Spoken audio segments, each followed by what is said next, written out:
नमस्कार दोस्तों, आज हम इस क्लास में ब्याज के बारे में थोड़ी सी चर्चा करेंगे। बेसिक कॉन्सेप्ट पूरा नीचे से नींव से लेके ऊपर इमारत तक हम जाने की कोशिश करेंगे। तो ब्याज शुरुआत करते हैं ब्याज से।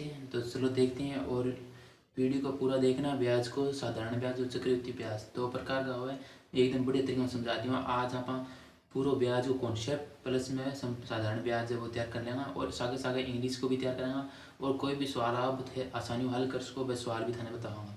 तो चलो शुरुआत करें। देखो पहले इसका नाम देख लेते हैं, ब्याज। ब्याज इंग्लिश में क्या कहे? इंग्लिश में कहे इंटरेस्ट। जो आप कमाने वाह खाने के बाद में कमा इंटरेस्ट आ गया, यानी कि स्वाद आ गया, तो वो ब्याज है। यही थाने आगे भी चलता जाओगा, पढ़ता जाऊँगा तो थाने स्वाद आता जाओगे। ब्याज है। ब्याज पढ़ना पहले अपन कई चीज़ को और नॉलेज होना चाहिए। चार मुख्य चीज़ें देखो, एक तो है क्रय मूल्य, इनको नॉलेज होना चाहिए, बेरो होना चाहिए कि है एक विक्रय मूल्य,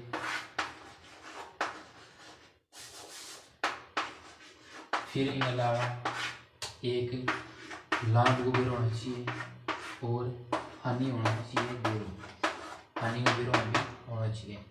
क्रय मूल्य, विक्रय मूल्य, लाभ, हानि, चारों चीज़ों में भी पहले बेरो होना चाहिए। अगर बेरो नहीं है तो कोई बात को नहीं, आप पापा पढ़ लेंगे, फिर आगे साथ साथ ब्याज के महीने बढ़ेगा। तो देखो क्रय मूल्य इन इंग्लिश में कहा सीपी। सीपी सागे सूत्र आगे शॉर्ट में बनाना पाना तो याद रखना सीपी। और इन एसपी लाभ नहीं, इंग्लिश में क्या प्रॉफिट कहे, प्रॉफिट। और हानि का लॉस, एल और डबल एस लॉस। क्रय मूल्य की है खरीदने वाला मूल्य, की है खरीदने वाला मूल्य, और तो सारा ही जानना था मेरे ख्याल से। तो विक्रय मूल्य के वे बेचने वाला मूल्य, सेलिंग प्राइस, बेचने वाला मूल्य, सेलिंग प्राइस होगी। क्रय मूल्य जबकि आप कोई वस्तु खरीदा तो वो के आपनो क्रय मूल्य है। अगर आप अपनी वस्तु खरीद के बेचना बाद में तो वो के आपनो विक्रय मूल्य है। तो खरीदने को मूल्य क्रय मूल्य, जिकन कोष्टक में आप सीपी दर्शाओगा, और विक्रय मूल्य एस पी आ गया। फिर प्रॉफिट लाभ इन पी दर्शाओगा और एल ने दर्शा देना लॉस हानि।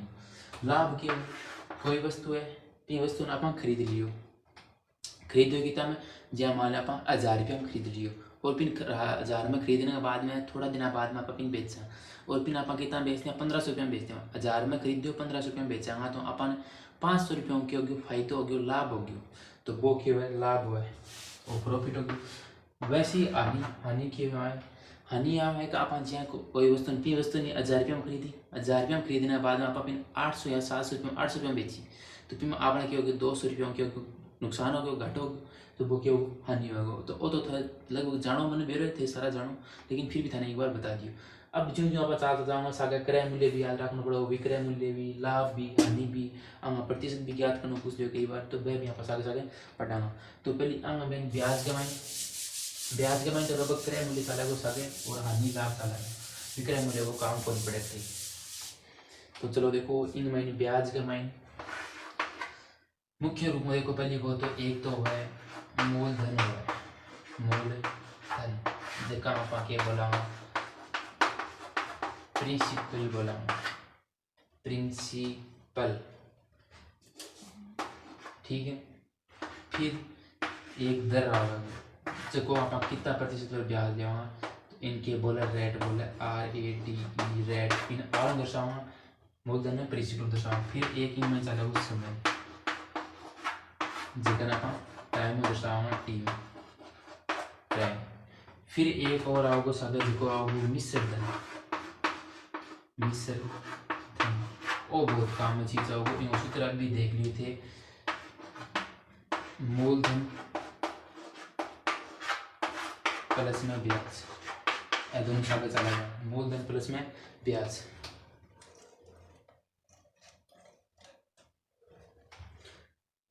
तो इन याद रखना मूलधन प्लस में ब्याज दोनों क्या होगा सागे चलेगा। तो ऐसी चीज है। इन बाद में अपना जो ब्याज का प्रकार है वह दो पार्टा मट जाएगा, इन बाद में आप पढ़ा। तो इनमें एक मूलधन को ध्यान रखना है, दर के हुए, समय के हुए, मिश्र धन के हुए, ऐसी चीज याद रह जाओगा रख लेगा, तो थोड़ा खटाई भी दिक्कत को नहीं आएगा, क्योंकि सवाल के मैंने 1.5 मिलेगा। तो पिंग में मूलधन भी देड़ो मिलेगा, दर भी मिलेगा, समय भी मिलेगा, मिश्रधन भी मिले, इसके ब्याज भी मिल जाए। तो वो खट्टू अपन छांटना है, अपन अलग करना है, सवाल मुँह अपन उत्तर निकालना।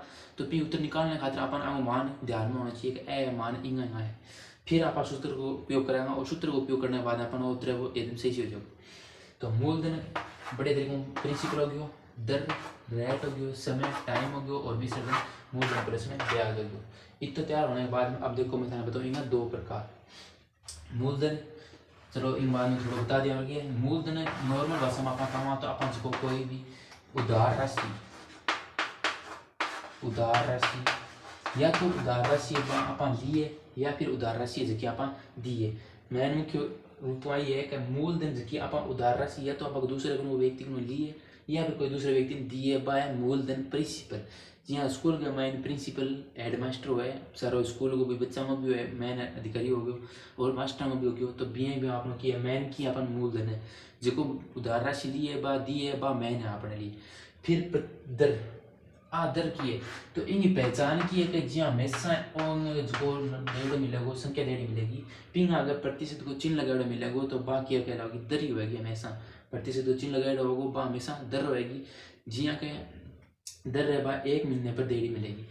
5,000 रुपये ले लिया के रेट देगो 12 दर देगो तो बाकी देगो 5% देगा। तो 5% का देगो या फिर दर देगो, दर है 5% देगी। तो प्रतिशत का मतलब है कि 1 महीने में जो पूरा रुपया है तो भी 5% देना पड़ेगा, वो दर को आप निकालना पड़ेगा। उस आगे 5% दे देगो, 1 रुपये दे देगो, 2 रुपये दे देगो, आपने गवांगा मायने लगभग और दर रहेगा आ जाएगी 1 रुपये भी चले, 2 रुपये सैकड़ो, 3 रुपये सैकड़ो, यानी कि 100 रुपया पर वो ब्याज चलेगा। 100 रुपया पर 1 रुपये, 100 रुपया पर 2 रुपया, 100 रुपया पर 3 रुपया और 100 रुपया में 1 महीने में ब्याज। 1 महीने में 100 रुपया में ब्याज दे मिलेगा 5 रुपये। तो 5% दे होगा तो 100 रुपया में 1 महीने में ब्याज तो 5 रुपये। अगर 100 रुपया में 1% उधर ब्याज रुपये दे रहे हैं तो 1 रुपये होगा 1 महीने में 100 रुपये में। 2% दे दो तो 100 रुपया में 1 महीने में 2 रुपया तो 3 रुपया 1 महीने का चलेगा। साधारण ब्याज है वो महीने पर चलेगा, चक्रवृद्धि ब्याज है पूरे साल पर चलेगा। बस लास्ट टाइम मैंने बता दिया। तो दर समझ में आ जाएगा। प्रतिशत चिन्ह डेढ़ मिलेगा वो क्या होगा दर होगा। समय टाइम डेढ़ मिलेगा, टाइम महीना पर मिल सकते हैं, महीनों पर, दिनों पर या फिर साल पर। अगर तीनों में डेढ़ मिलेगा, तीनों तो कोई सवाल और मिलेगा नहीं। महीना मिलेगा तो अगर साधारण ब्याज है तो महीना पर निकालना पड़ेगा, दिन महीना में देना पड़ेगा, साल में भी महीना में देना पड़ेगा। चक्रवृद्धि ब्याज है वो साल में काटेगा तो वो भी थना के बता देंगे, नोट लगा लिखा दूंगा मैंने। तो महीना, दिनों और साल में टाइम जो मिलेगा फिर अपन सारा में कन्वर्ट कर सका बदल सका। फिर मिश्रधन, अगर सवाल का मैंने कह दिया को बताओ कि तो मिश्रधन है तो मिश्रधन खातिर अपन क्या करना पड़ेगा, पहले अपन ब्याज निकालना पड़ेगा, पहले क्या ब्याज निकालना पड़ेगा, फिर अपन सका मूलधन और जोड़ना पड़ेगा। जी हाँ, कोई व्यक्ति है वो रुपया उधारा ले रहे, कोई भी रुपये कितना भी रुपया ले रहे, 5,000 रुपया उधारा ले रहे तो फिर बाद में अपन कह देखो मिश्रधन की तो देखो या फिर उधार राशि वो कितनी लौटा होगा। तो कितनी लौटा होगा वो सागे मूलधन है वो तो सागे मूलधन लेगो और मूलधन सागे सागे पिंग जो ब्याज है वो ब्याज लेगो। तो मूलधन और ब्याज दोनों जोड़िए वो कितना आपका नहीं करेगा सारा लेगो तो वो क्या होगा मिश्रधन होगा। अब देखो प्रकार इतना तो मेन बात आज मूलधन मिश्रधन अनुमान चाहते जाओ। अब देखो इनका ब्याज का प्रकार, इनमें एक तो है साधारण ब्याज, साधारण ब्याज अंगा सादा इंग्लिश का नाम भी है और SSGD के लिए बहुत ही यूजफुल है वो ब्याज। SSGD की अगर कोई बंदा तैयारी कर रही है या फिर किसी भी कंपटीशन की जगह में वो ब्याज और टॉपिक लग रही है तो पिंग मैंने वो वीडियो बेसिक कॉन्सेप्ट ही बहुत ही है। एक बार SSGD के एग्जाम में मैंने सीधो प्रश्न है जो चक्रवृद्धि ब्याज को सूत्र पूछ लियो तो बहुत बढ़िया बात है। चक्रवृद्धि ब्याज को, साधारण ब्याज को या फिर कोई भी बेसिक कॉन्सेप्ट में पूछ लिया कि ये चीज़ जो है आप प्रिंसिपल क्यों है, मूलधन क्यों है, मूलधन दर समय ये जो मिश्रधन है ये क्या है, आप सूत्र पूछ लिया तो नॉर्मल बात है। मैंने पूछ सके साधारण ब्याज विकल्प बोलेगा SIMPL सिंपल इंटरेस्ट और सिंपल इंटरेस्ट हो गया। फिर चक्रवृद्धि ब्याज और चक्रवर्ती एक के नाम है देखो चक्रवर्ती है एक दिन आप दूसरा नाम भी चक्रवर्ती भी कह सकते। चक्रवर्ती दो नाम है कोई सी नाम है दो नाम है कई किताब में चक्रवर्ती मिले कई किताब में चक्रवर्ती मिले तो इनमें क्या है कंपाउंड है COMPOUND कंपाउंड इंटरेस्ट इंटरेस्ट हो गया। अब सिंपल इसको साधारण ब्याज है बोल और कंपाउंड या चक्रवृद्धि ब्याज है, मैंने अंतर क्यों है, पहले तो अपन अंतर ज्ञात करना है, क्योंकि कई बार लास्ट का मैंने सवाल है क्या होगा, मिक्स हो जाएगा, आपसे में मिल जाएगा। तो साधारण ब्याज और चक्रवृद्धि ब्याज की मेन बात देखा पहली, और फिर देखा सूत्र देखने के बाद में देखा सवाल, फिर सवाल के साथ साथ समझ में जाओगे।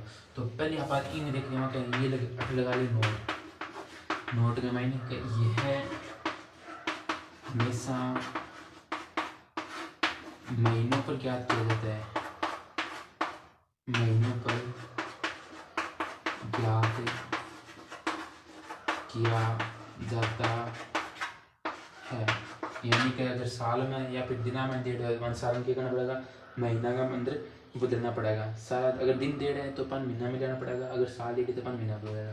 और इन की है ये है साल या फिर वर्षों में ज्ञात किया जाता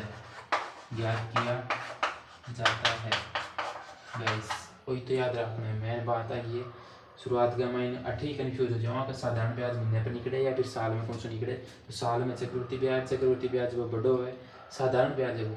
अब रही बात थोड़ा सा नॉर्मल मैं बता दूँ, साधारण ब्याज और चक्रवृद्धि ब्याज में अंतर क्यों है, वो महीने पर क्यों नहीं कट जाए और साल पर क्यों नहीं कट जाए। तो साधारण ब्याज देखो मेन रूप तो ये है कि साधारण ब्याज तो अपने गाँव या फिर शहर में नॉर्मल हो, यानी कि आपने जो किसी व्यक्ति के साथ उधार लिया या फिर उधार से देवा फिर वो स्वभाव बढ़िया है या फिर कोई रिश्तेदार हो वह आपने क्या करेगा कि देवें जो दे दी तो ब्याज, देवें जो दे दी ब्याज, तो वो बात एक वो हो गया।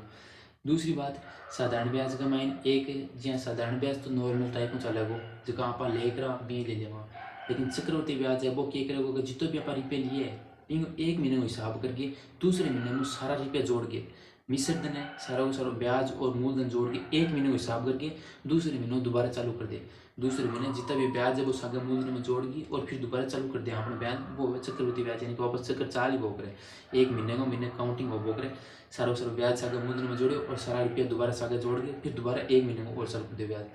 तो ये तो वो चक्रवृद्धि ब्याज में फर्क आ गया। फिर अब आप देखा साधारण ब्याज का सूत्र क्या है और साधारण ब्याज का कोई सवाल है वह देख लिया। तो मेन रूप में आज हम इन एक सूत्र समझा दें, सूत्र बताने में अगला पार्ट में पढ़ा। तो देखो इन में ऐसा ही बराबर में P into R into T बटा का 100 बस लगभग सारा आवरण जो ब्याज गना में चाहे वो 1.5 रुपये या फिर 2 रुपये सैकड़े के हिसाब से चाले अगर प्रतिशत लगाना पड़े वो प्रतिशत क्या लगा अगर प्रतिशत मैंने को तो प्रतिशत उठाने एक अलग वीडियो मिल जाओ उठाने प्रतिशत डेढ़ो है तो अपन प्रतिशत हटावाज किया करा या फिर प्रतिशत लगावाज किया करा।